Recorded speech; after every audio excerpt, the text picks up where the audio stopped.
അച്ഛൻ്റെ സ്ക്രിപ്റ്റിൽ ഏറ്റവും ഇഷ്ടപ്പെട്ട സിനിമയാണ് കുടുംബസമേതം. വേറെ സിനിമ പുള്ളിയുടെ ഒരു സാധനമേ അല്ല, ഒന്ന് ആ റൂട്ടേ അല്ലായിരുന്നു.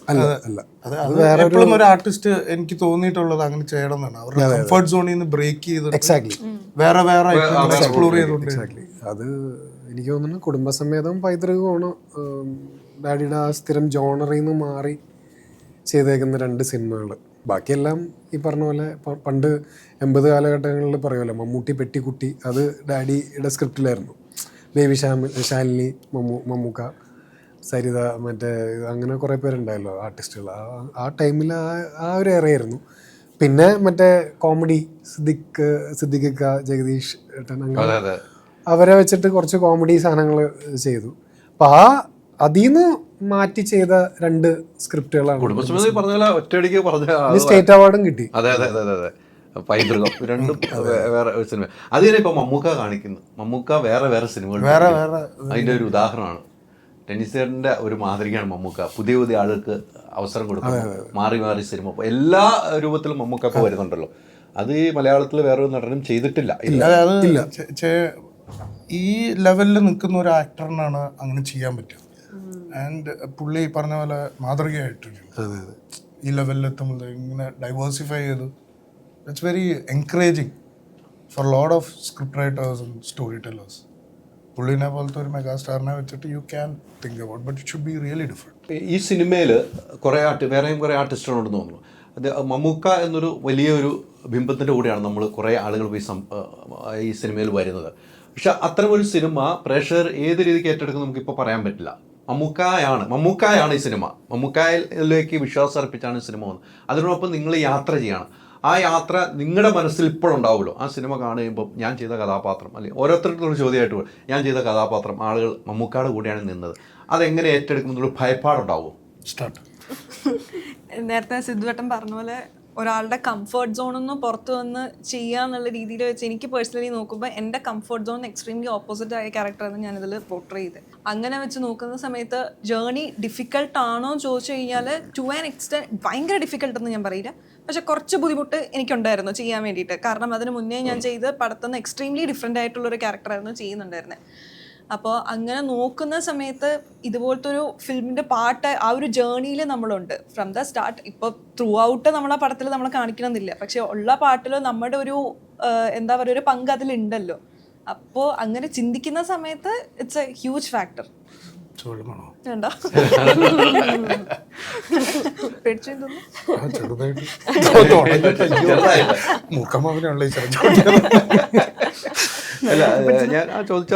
എനിക്ക് പേഴ്സണലി ഇതാണ് മമ്മൂക്കയായിട്ട് ആദ്യം അഭിനയിച്ച ഗൗതം വാസുദേവൻ എൻ്റെ കൂടെ അഭിനയിക്കാൻ പറ്റുന്നത്. ഞാൻ അയാളുടെ ഫാൻ ബോയ് ആയിരുന്നു.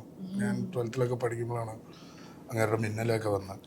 അപ്പോൾ ഒരു പുതിയ ടൈപ്പ് ഓഫ് സിനിമയും സാധനം അന്നേ നമ്മൾ ഡയറക്ഷൻ പരിപാടികൾ പ്ലാൻ ചെയ്യേണ്ടായിരുന്നു. ജയരാജേട്ടൻ്റെ അസിസ്റ്റൻ്റ് ആയിരുന്നു. So it was all very new, ground breaking. അന്ന് കാണാൻ പറ്റിയില്ല, കാണാൻ ശ്രമങ്ങളുണ്ടായി, നടന്നില്ല. വർഷങ്ങൾക്ക് ശേഷം പുള്ളീനെ ഇതിൽ കിട്ടി. ഭയങ്കര ഫാൻ ബോയ് മൊമെൻ്റ് ആയിരുന്നു. സോ അത് ഡബിൾ ധമാക്ക മമ്മൂക്ക ആൻഡ് ഇത്. So that's all very personal കാര്യം. പിന്നെ പ്രൊഫഷണലി ആണ് നിങ്ങൾ ചോദിച്ചപ്പോൾ വരുമ്പോൾ എങ്ങനെ ഇത് സ്വീകരിക്കും അതല്ലേ ചോദിച്ചത് ഈ ക്യാരക്ടറിനെ. അപ്പം ഇത് ബേസിക്കലി പടം ഒരു ക്യാറ്റ് ആൻഡ് മൗസ് ഗെയിമാണ്. ഒരാളെ പിടിക്കാൻ നോക്കുന്നു, അയാൾ പിടിക്കപ്പെടാതെ നോക്കുന്നു. അപ്പോൾ അതിൽ ACP ആണ് ഗൗതം സാറിൻ്റെ വേഷം. പുള്ളിയുടെ ഒരു ടീമുണ്ട്, അതിലുള്ളവരാണ് ഡിനു, ഞാൻ, ബാബ. അപ്പോൾ ഒരു പോലീസുകാരൻ്റെ വേഷം ടു ദ മാക്സിമം ഡയറക്ടർ പറഞ്ഞ പോലെ ചെയ്തിട്ടുണ്ട്. അപ്പോൾ അത് പ്രേക്ഷകർ സ്വീകരിക്കാതിരിക്കാൻ ഒരു കാരണം ഞാൻ കാണുന്നില്ല. അല്ല, അങ്ങനെ ഭയങ്കര ഒരു ഇതല്ല എന്നുള്ളതാണ് ഞാൻ പറഞ്ഞു വരുന്നത്. ഇവരെ അങ്ങനെ കുറ്റപ്പെടുത്താനും മാത്രം ഈ ഗ്രൂപ്പിനെ ഇല്ല. So it will be fine. Personally ആണ് കൂടുതലും ഗെയിൻസ് ഉള്ളത്. പ്രൊഫഷണൽ ഗെയിംസ് പടം റിലീസായതിനു ശേഷം പറയാൻ പറ്റും. തീർച്ചയായിട്ടും അതിന് ശേഷം പറയാൻ പറ്റുള്ളൂ. ഞാൻ ഏതൊരു നാട്ടിൽ എവിടെയോ ജോലി ചെയ്തുകൊണ്ടിരുന്ന ആൾ ഇവരെയൊക്കെ സിനിമയിൽ എന്നുവെച്ചാൽ ഇപ്പോൾ എൻ്റെ ലെഫ്റ്റും റൈറ്റിലും ഇരിക്കുന്ന ആൾക്കാരൊക്കെ സിനിമ ആയിരുന്നു അവരുടെ ജീവിതം. സിനിമയാണ് ജീവിതം. ചുറ്റിനും അത് കണ്ടിട്ടാണ് വളർന്നേക്കുന്നതും. ആൻഡ് യുനോ ആക്ടർ ആവണം, ഡയറക്ടർ ആവണം. Cinema is in there blood അല്ലേ. എനിക്ക് അങ്ങനെ ഞാനൊരു കംപ്ലീറ്റ്ലി വേറെ ഒരു ലോകത്തിൽ നിന്ന് ഇവിടെ വന്ന് ഇങ്ങനെ മമ്മൂക്കയുടെ കൂടെ ഒരു സിനിമ ചെയ്യണു, ആ ഒരു സീനിൽ അഭിനയിക്കുന്നു, ഇവരുടെയൊക്കെ കൂടെ ഞാനിവിടെ ഇരിക്കുന്നു. ഇറ്റ്സ് സ്റ്റിൽ എപ്പോഴും ഞാൻ പറയുന്ന പോലെ തന്നെ ഇറ്റ് ഈസ് ഇപ്പോഴും നമുക്ക് വിശ്വസിക്കാനും അല്ലെങ്കിൽ ഒരു റിയാലിറ്റി ആക്സെപ്റ്റ് ചെയ്യാനായിട്ട് എനിക്ക് ഇപ്പോഴും ഒരു കൗതുകം പോലെ തോന്നുന്ന ഒരു കാര്യമാണത്. ഏതോ ഒരു ദൈവാധീനത്തിൽ ഇവിടെയുണ്ട്, നല്ല സിനിമകൾ ചെയ്യാൻ പറ്റുന്നു. ഇതുപോലെ ബസൂക്ക എന്ന് പറഞ്ഞ cinema, even this movie for that matter, ഒരു ഭാഗമാവാൻ പറ്റുന്നു. ഇപ്പോൾ എത്ര പേരായിരിക്കും ഈ സിനിമ കാണുന്നത്?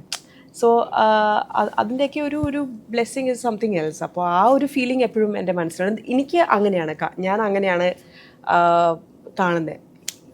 എൻ്റെ എക്സ്പീരിയൻസ് അങ്ങനെയാണ്. തീർച്ചയാണ് അത് വലിയൊരു എവിടെയോ അതെ അതെ. അപ്പൊ ആൾക്കാരത് ആക്സെപ്റ്റ് സിനിമ കുടുംബം സിനിമ മാത്രം ചർച്ച ചെയ്യുന്ന ഒരു അതെ അതെ ശരിയാണ്.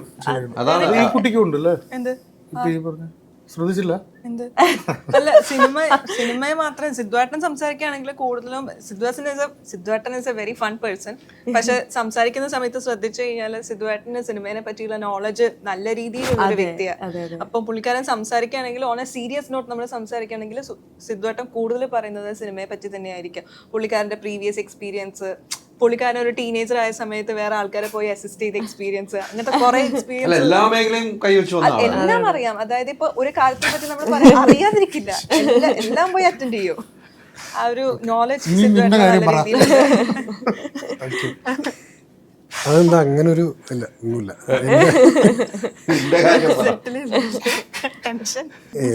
അത് രണ്ട് കാര്യങ്ങളുണ്ട്. ഇപ്പൊ ആ ചോദ്യം അതല്ലേ, വേറൊരു ക്യാരക്ടർ കംഫർട്ട് സോണിൽ നിന്ന് നമ്മൾ മാറി. ഇപ്പം മലയാളത്തിലെ സംബന്ധിച്ചിടത്തോളം രണ്ട് കാര്യങ്ങളാണ്. ഒരെണ്ണം ഒരു ആർട്ടിസ്റ്റ് എന്ന നിലയിൽ ഇപ്പോൾ ലളിത ആൻറ്റിയൊക്കെ ചെയ്യണ പോലെ അവിടെ ചെന്ന് കഴിഞ്ഞാൽ ഏതാണ് ആ ക്യാരക്ടർ, അത് ആ ക്യാരക്ടർ ആവും പുള്ളിക്കാരി. അങ്ങനെ എനിക്ക് തോന്നുന്നു അങ്ങനെ കുറേ നല്ല പൈനിയേഴ്സ് ആയിട്ടുള്ള ആക്ടേഴ്സ് ഉള്ളത് മലയാളത്തിൽ മാത്രമേ ഉള്ളൂ. ഏത് റോൾ ആണെങ്കിലും ഇപ്പം എനിക്ക് തോന്നുന്നു ഇറപ്ലേസബിൾ ആയിട്ടുള്ള ആക്ടേഴ്സാണ് പപ്പു, ശങ്കരാടി, ഉടുമ്പി കൃഷ്ണൻ, എല്ലാവരും. അപ്പം മലയാളത്തിലെ സംബന്ധിച്ചിടത്തോളം നമ്മൾ ഒരു സ്റ്റീരിയോ ടൈപ്പോ അല്ലെങ്കിൽ ഒരു ഇന്ന റോൾ ഇന്ന ആൾ, വക്കീലാണെങ്കിൽ ഇന്ന ആൾ, ഡോക്ടറാണെങ്കിൽ ഇന്ന ആൾ, അത് മലയാളത്തിൽ അത് എനിക്ക് തോന്നുന്നു അത് വർക്കാവില്ല. കാര്യം നമ്മൾ അത്രയും ഫ്ലെക്സിബിളോ അല്ലെങ്കിൽ നമ്മൾ അഡാപ്റ്റ് ചെയ്യാനുള്ള ശ്രമങ്ങൾ ചെയ്തില്ലെങ്കിൽ മലയാളത്തിലൊരു നല്ല ആർട്ടിസ്റ്റായിട്ട് എനിക്ക് തോന്നുന്നില്ല സർവൈവ് ചെയ്യാൻ പറ്റുന്നുള്ളത്. രണ്ടാമത്തെ കാര്യം എന്ന് വെച്ചാൽ ബാക്കി അന്യഭാഷ സിനിമകളിൽ എന്താ സംഭവിക്കണമെന്ന് വെച്ചാൽ ഒരാഴ്ച മുന്നേ അല്ലെങ്കിൽ ഒരു മാസം മുന്നേ ഒരു സ്ക്രിപ്റ്റ് നമുക്ക് കിട്ടും. അപ്പോൾ നമ്മളത് മൊത്തം പഠിച്ച് നമ്മളത് ഫുൾ ഡയലോഗ് അതൊരു ഈവൻ വർക്ക്ഷോപ്പ് പോലും നടത്തും. ഒരു മാസം ഇപ്പോൾ ഗൗതം സാർ പറഞ്ഞിട്ടുണ്ട്, കാക്ക കാക്ക എന്ന് പറഞ്ഞ സിനിമ ചെയ്യുന്നതിന് മുന്നേ ഒരു മാസം മുന്നേ ഫുൾ സ്ക്രിപ്റ്റ് റീഡ് ചെയ്ത് സൂര്യനെ ആ കറക്റ്റ് ആ അമ്പുചെൽവമാക്കി ഫുൾ ട്രെയിൻ ചെയ്യിപ്പിച്ച് ആ ഡയലോഗ് പ്രസൻറ്റേഷൻ പോലും ഗൗതം സാറ് പറഞ്ഞു കൊടുത്ത് അങ്ങനെയാണ് അവർ കാക്ക കാക്ക എന്ന് പറഞ്ഞ സിനിമ വന്നത്.